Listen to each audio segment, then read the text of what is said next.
Perdana Menteri mahu amalan minta dan beri komisen dalam projek pembangunan dihentikan.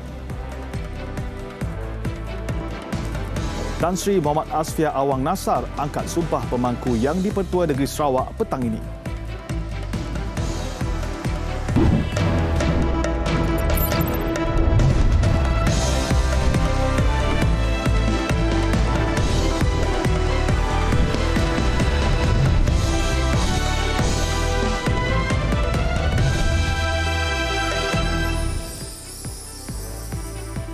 Assalamualaikum dan salam sejahtera. Amalan meminta dan memberi komisen dalam pelaksanaan projek pembangunan termasuk projek perumahan perlu dihentikan segera. Tegas Perdana Menteri Datuk Seri Anwar Ibrahim, kerajaan tidak pernah menghalang mana-mana syarikat daripada menjalankan operasi mereka dan memperoleh keuntungan. Namun amalan memberi komisen kepada menteri atau parti politik tidak seharusnya berlaku. Jadi kita pastikan ada keuntungan, tak ada masalah. Tapi janganlah potongan 10 juta, 50 juta kepada Pak Menteri atau kepada parti seperti amalan sebelum ini. Ini yang merosakkan. Dan saya faham ramai yang marah saya ni, ya. Ramai betul yang marah ni. Nanti kita menyinggung hal ni. Tapi semua orang tahu, tanyalah developer di wilayah persekutuan. Am I right or I am wrong? Am I exaggerating or I am telling the truth? Perdana Menteri berkata demikian ketika merasmikan Majlis Pecah Tanah Residensi Wilayah dan Residensi Prihatin Madani serta Pusat Penjaja Madani di Desa Tasik Sungai Besi Ibu Negara. Ujarnya, lebih baik peruntukan komisen itu dipulangkan kepada rakyat dengan mewujudkan lebih banyak projek pembangunan seimbang meliputi pembinaan projek perumahan bagi rakyat berpendapatan rendah dan pusat penjaja yang lebih tersusun. Sementara itu, Datuk Seri Anwar turut menyaran pemaju perumahan membina lebih banyak projek perumahan untuk penduduk berpendapatan rendah.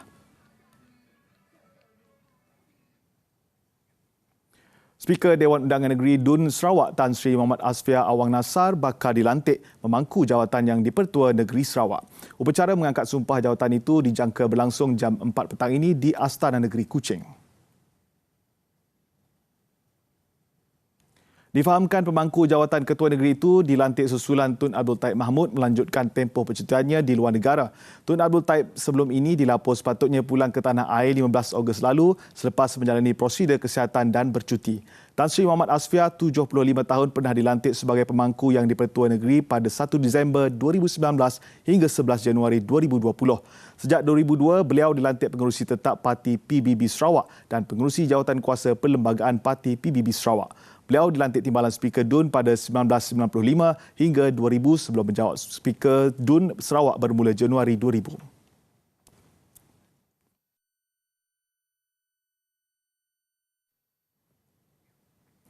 Bangunan komersial 4 tingkat yang strukturnya runtuh di Kuchai Lama Ibu Negara Selasa lalu akan ditutup sehingga laporan penilaian tahap keselamatan diperoleh daripada perunding bangunan yang dilantik. Ketua Polis Kuala Lumpur Datuk Alauddin Abdul Majid berkata laporan itu dijangka diperoleh dalam tempoh 2 minggu. Beliau berkata demikian selepas meninjau lokasi kejadian. Turut hadir Datuk Bandar Kuala Lumpur Datuk Kamarul Zaman Mat Saleh dan Ketua Polis Daerah Brickfields ACP Amir Hizam Abdul Syukur. MC dah lantik konsultan. So kita berserah pada pihak MC dan konsultan untuk jalankan tugas mereka. Dan insya-Allah dalam paling tidak dalam 2 minggu kita akan dapat satu laporan and then we take it from there, we decide from there. Yeah.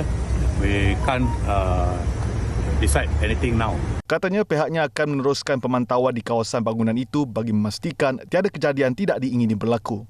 Jelasnya penghuni rumah kedai selain Aras 4 masih boleh masuk untuk mengambil barang mereka dengan kebenaran polis. Semalam, polis memaklumkan Aras 4 bangunan ini tidak selamat sehingga laporan keselamatan diperolehi. Kemarin sekurang-kurangnya 10 kenderaan rosak teruk apabila struktur rasuk pada bumbung di Blok A bangunan Sri Desa Kuchai runtuh.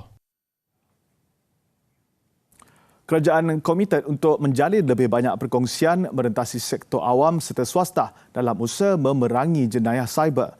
Menteri Komunikasi dan Digital Fahmi Fadzil berkata perkongsian awam swasta atau PPP adalah antara kaedah paling berkesan untuk memerangi jenayah berkenaan.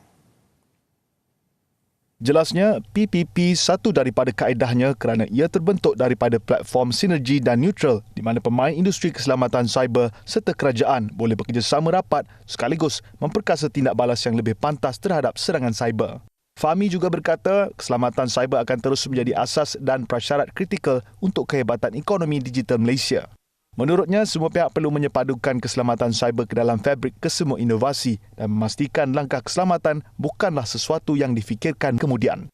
Beliau memberi contoh setakat Julai tahun ini, Cyber Security Malaysia menerima 3,327 laporan berkaitan insiden cyber dengan kes penipuan mencecah 62%. Pusat Meteorologi Khas ASEAN ASMC yang berpangkalan di Singapura mengesan 77 titik panas kebakaran di Sarawak bagi tempoh antara 1 hingga 15 Ogos lalu dengan bilangan titik panas tertinggi direkodkan di 36 lokasi pada 1 Ogos lalu. Dalam satu kenyataan, Timbalan Menteri Tenaga dan Kelestarian Alam Sekitar Sarawak Dr. Hazran Abang Hipni memaklumkan bagi tempoh sama 2,153 titik panas turut dikesan di Kalimantan dengan bilangan tertinggi 376 titik panas direkodkan 5 Ogos lalu. Katanya dalam tempoh 13 hingga 15 Ogos lalu, tiada titik panas dikesan di Sarawak, manakala 424 titik panas dikesan di Kalimantan. ASMC turut melaporkan 195 titik panas dikesan di Sarawak dan 2,820 di Kalimantan bagi tempoh Januari hingga Julai lalu. Bagaimanapun, sepanjang tempoh Januari hingga setakat 8 pagi semalam, trend indeks pencemaran udara IPU di Sarawak dalam lingkungan tahap baik sehingga sederhana dengan tiada bacaan tidak sihat direkodkan. Negara kini berada dalam fasa monsun barat daya bermula 15 Mei lalu dan dijangka berakhir pertengahan bulan depan. 4 kru warga Indonesia ditemukan hanyut pada kedudukan 4 batu nautika barat Pulau Pemanggil di Mersing, Johor Isnin lalu selepas kapal kargo dinaiki mereka mengalami kerosakan enjin utama. Pengarah Agensi Penguatkuasaan Maritim Malaysia APMM Zon Mersing, Komander Maritim Suhaizan Saidin berkata kesemua mangsa tidak mengalami sebarang kecederaan dan dibawa ke JT Pasukan Polis Marin Mersing dan diserahkan kepada pihak Zon Maritim Mersing bagi tindakan selanjutnya. Dalam satu kenyataan, beliau berkata, mangsa dikenali sebagai Darman, 42 tahun, Murhairi, 57, Agus Mustafa, 25 dan Suhandri, 22 tahun. Mereka nekat terjun dari kapal itu sebelum hanyut sejauh 110 batu nautika dari perairan Tanjung Pinang, Indonesia. Kesemua mangsa, mereka akan dihantar pulang ke JT asal di Tanjung Pinang, Indonesia apabila proses dokumentasi dengan pihak Kedutaan Indonesia dan proses baik pulih enjin kapal terbabit selesai dilakukan. Jelasnya terdahulu APMM menerima maklumat terdapat satu kapal mencurigakan hanyut berhampiran perairan Pulau Pemanggil. Kapal terbabit mula hanyut pada 12 Ogos kira-kira jam 6 petang dan mereka bertindak terjun setelah beberapa hari hanyut dalam keadaan cuaca buruk dan ombak kuat tanpa sebarang bantuan dan komunikasi setelah terputus hubungan. APMM segera mengkoordinasikan op cari lamat dengan mengarahkan bot ronda ke lokasi mangsa diselamatkan serta menghubungi komuniti maritim yang berada berdekatan untuk memberi bantuan awal kepada mangsa. Dalam pada itu, di Kedah, APMM menahan 9 pendatang asing tanpa izin warga Myanmar ketika menaiki feri dari Pulau Langkawi ke Kuala Kedah semalam. Pengarah Zon Maritim Kuala Kedah, Komander Maritim Nur Azrianti Ishak dalam kenyataan hari ini berkata, kesemua parti itu didapati hanya memiliki salinan surat dan kad UNHCR yang meragukan. Sedangkan permohonan pemilikan kad terbabit telah dihentikan. Pemeriksaan dilakukan anggota Penguatkuasa Maritim Malaysia yang sedang menjalankan rutin op aman di sekitar perairan Kuala Kedah. 9 parti berkenaan dibawa ke Pejabat Zon Maritim Kuala Kedah untuk siasatan lanjut.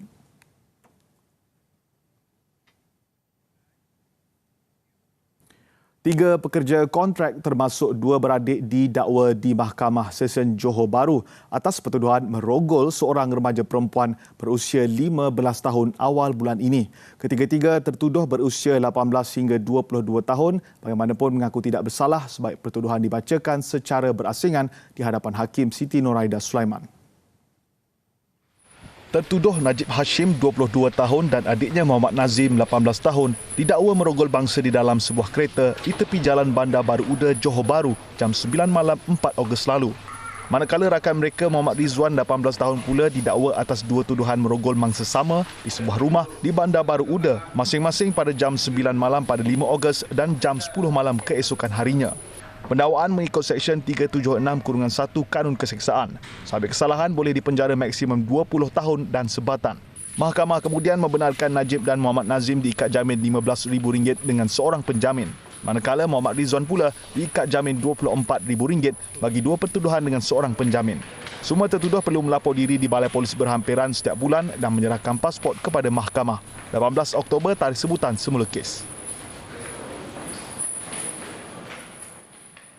Peguam yang juga pengarah dan pemegang saham Nurse Sdn Bhd Nurse Mansor Saad yang dicari Suruhanjaya Pencegahan Rasuah Malaysia SPRM menyangkal dakwaan beliau melarikan diri daripada menghadapi pertuduhan.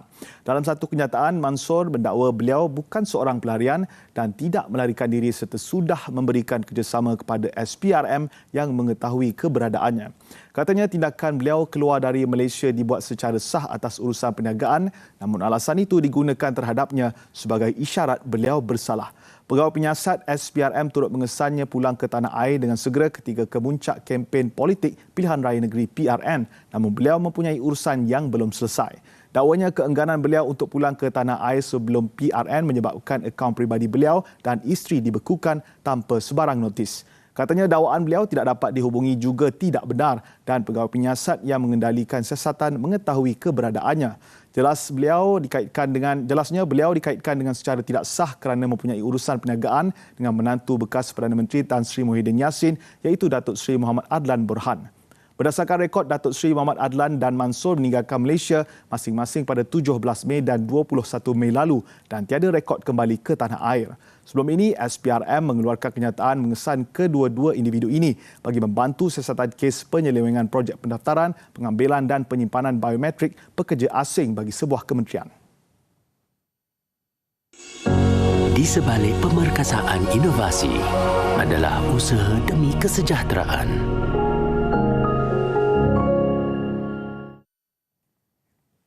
Malaysia perlu menarik lebih banyak syarikat perusahaan kecil dan sederhana PKS dari Jepun untuk melabur serta menjalin kerjasama perdagangan.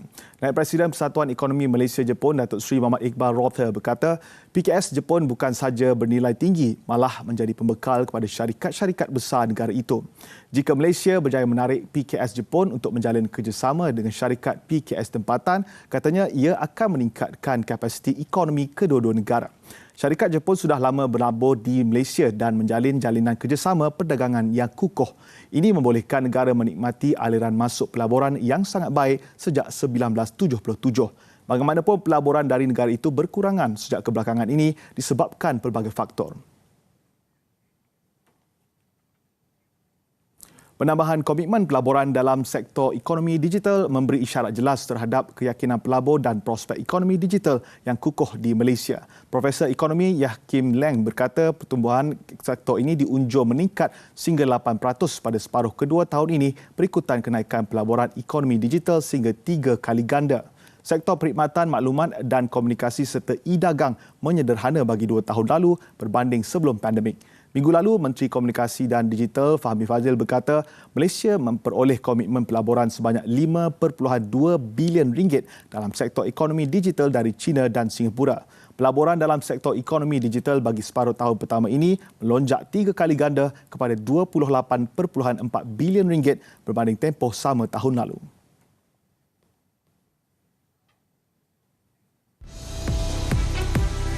Angka korban tanah runtuh di India melonjak luar negara seketika nanti.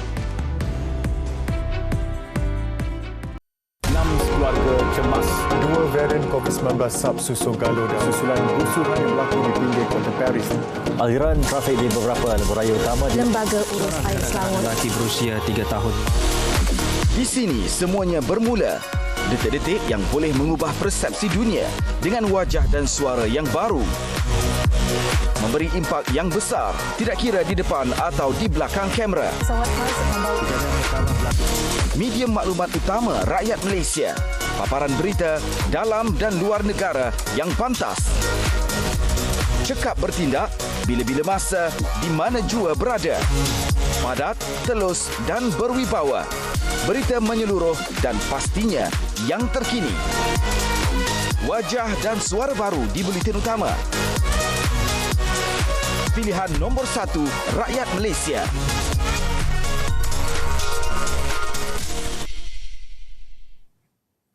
Kelaporan luar negara. Angka maut kejadian tanah runtuh di Pegunungan Himalaya meningkat daripada 57 kepada 71 mangsa. Pencarian mangsa yang masih hilang diteruskan tatkala hanya sekitar 14 mayat baru ditemui setakat ini. Wilayah sama turut menyaksikan sekitar 2,500 penduduk kehilangan tempat tinggal. Kerugian akibat bencana alam kali ini dijangka boleh mencecah jutaan dolar Amerika. Hujan lebat, banjir kilat dan tanah runtuh yang berlaku dalam masa sama memusnahkan kediaman serta bangunan selain turut menjejaskan jaringan pengangkutan dan bekalan elektrik turut terputus. Pasukan penyelamat mengorek lumpur secara manual untuk mencari mangsa yang hilang sejak Isnin lalu di lokasi kejadian dan pada hari berikutnya 3 mayat baru ditemui.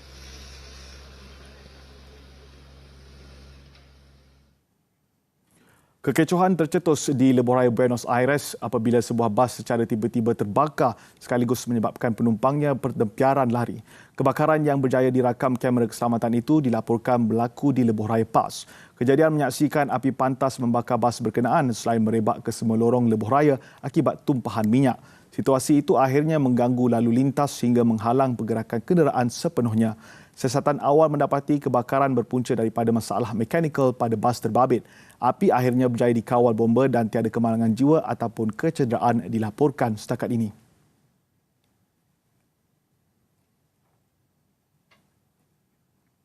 Lebih 60 dikhawatiri lemas selepas bot yang membawa majoritinya migran warga Senegal karam di perairan Cape Verde, Laut Atlantik. Hanya 38 berjaya diselamatkan daripada jumlah keseluruhan 101 penumpang yang berlayar dari Senegal pada 10 Julai lalu. Punca sebenar insiden bagaimanapun masih belum dapat dipastikan sehingga kini. Mereka yang selamat kini berteduh di Pulau Cape Verde sementara pihak berkuasa Senegal sedang berurusan untuk membawa kesemua mereka pulang. Salah seorang mangsa dilaporkan berasal dari Guinea-Bissau. Laluan yang kebiasaannya digunakan migran Afrika untuk ke Sepanyol ini merupakan antara yang paling bahaya di dunia. Meskipun begitu, musim panas tetap menjadi tempoh tersibuk laluan air ini. Pemimpin Liga Arab mengadakan pertemuan tergempar bagi membincangkan semula penerimaan Syria yang berhasrat memulihkan hubungan dengan blok Asia Barat terbabit. Kesemua negara blok berkenaan yang diwakili oleh Menteri Luar masing-masing bertemu di Kahirah, Mesir dalam mencari penyelesaian muktamad menerusi beberapa isu yang dibangkitkan. Antara yang diberi perhatian adalah isu berkaitan bantuan kemanusiaan, penghantaran bekalan bantuan kecemasan dan program pelarian pulang ke Syria. Selain Turki, Syria yang turut terkesan dengan gempa bumi Februari lalu memohon agar hubungan diplomatik bersama-sama Liga Arab dipulihkan segera.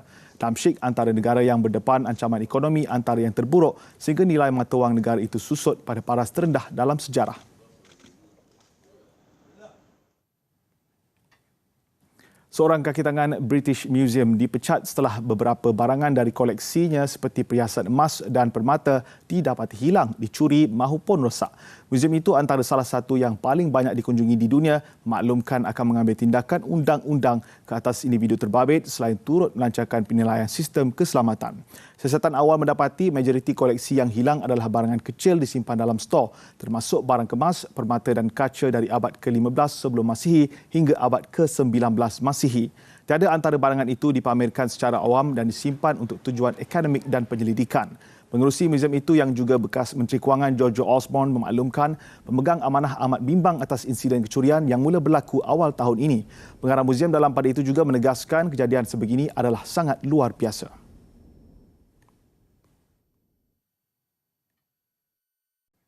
Perkembangan sukan. Saingan Liga Hoki Remaja Malaysia bagi kategori wanita semakin menghampiri kemuncaknya apabila dua pasukan SSTMI PKS Unit 10 dan SSNP MSP PKS Unit 10 mara ke pentas final selepas berjaya menewaskan lawan masing-masing malam tadi. SSTMI PKS Unit 10 terlebih dahulu mengesahkan kemaraan ke pentas final selepas berjaya menewaskan SSTMI Girls Juniors 4-0 pada aksi separuh akhir di Stadium Hoki KPM Bangsa.